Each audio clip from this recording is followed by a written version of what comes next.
there's a silver lining. As we grow, we're able to take advantage of the network effects and the large-scale solutions wikis thrive on.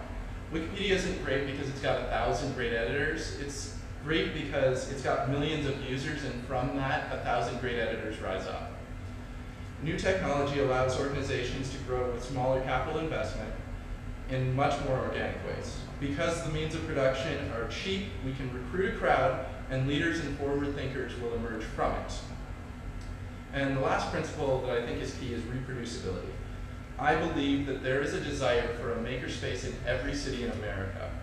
If and when we're successful, others will want to model their spaces after ours. And the best way to make that happen is to ensure that our practices are reproducible. Reproducibility isn't the practice of, reproducibility is the practice of generalizing procedures so that they're not situational, but can apply to cases you did not consider. By making our practices reproducible, we reduce the cost of generating new procedures for new situations. Reproducibility means that we standardize the way we do some things to get consistent results. And that consistency allows our best practices to serve as a model across Jigsaw and for other spaces.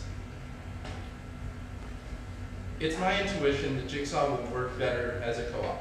And I'd have to make a mixtape of 100 personal experiences and observations to demonstrate why I think this is the case.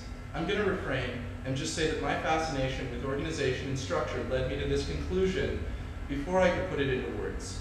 On a dream resume I wrote for myself 5 years ago, I put in my objective that I wanted to work within a community of collaborators and co-conspirators. Jigsaw is that community. That is, I put a seed of pronoia.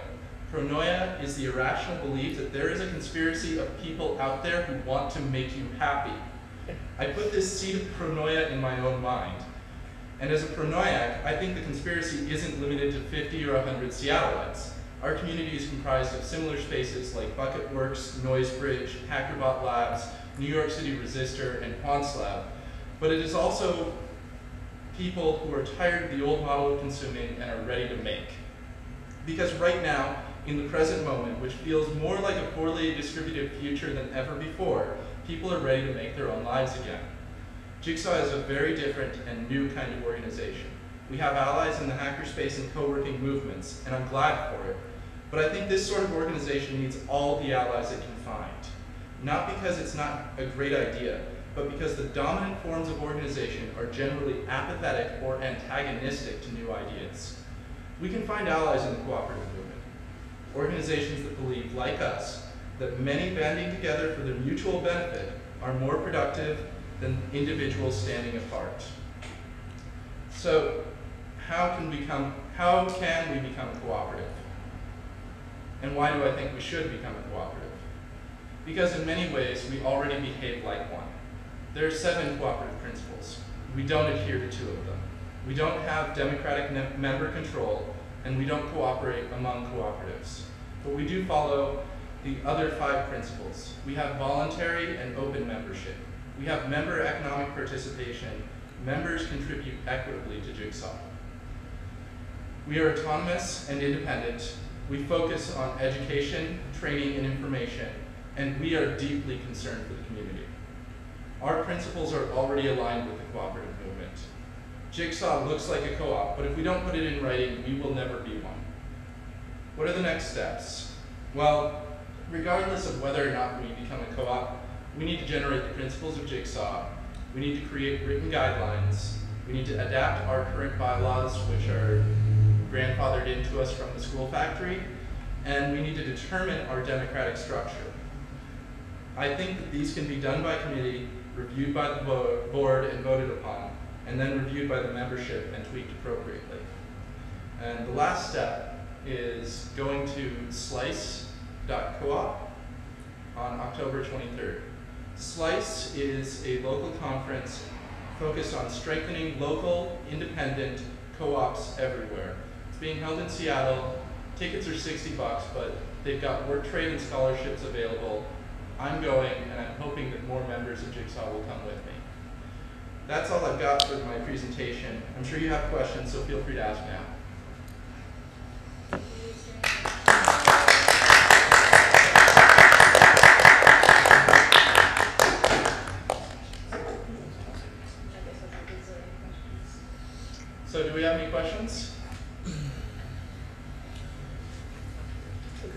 to the slide, the one before this one, I think. Yeah.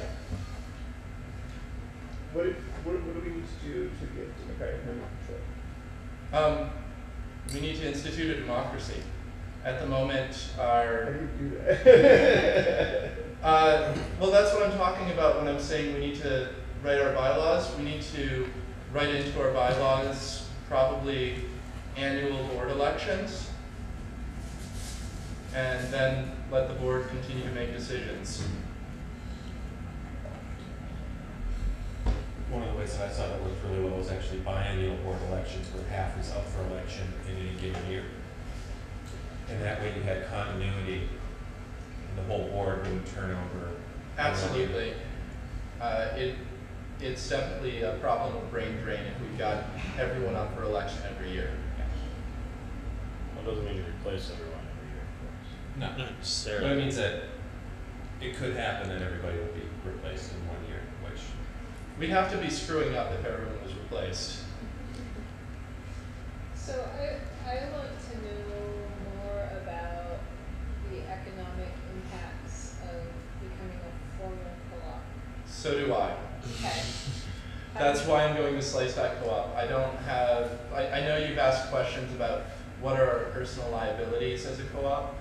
I don't believe that if Jigsaw holds that we are responsible for its debt, but I can't conclusively say that is the case. That's pretty cool. my understanding is that it would be like a corporation where we own part of the corporation, which is like a shareholder isn't on the hook if a corporation goes under, that we are not, because I belong to like 4 co-ops, and if anything, one of them went under and I was held liable, I was screwed. Right. You'd be held liable if you signed documents saying that you were guaranteeing a loan. I was looking at setting up a corporation a couple of years ago, and that's how it works. If the corporation or cooperative signs up on their own, and no, you're not signed up as a backer, you should be fine. Unless you're an officer and somebody decides to sue you for malfeasance. Right. And tell me about, so democratic member control becomes a representative democracy? Yes, the way that co-ops work is every member gets a vote. No member gets more than 1 vote. So unlike a corporation where shareholders can have many votes on an issue, you only get 1 vote on any issue that you're voting on. And so the membership isn't required to vote, although they're certainly encouraged to vote. And from those votes, we make decisions on a regular basis, like who the board is. Right. What's hard for me about that is the losing of consensus and the direct. We don't have consensus as it stands. Right.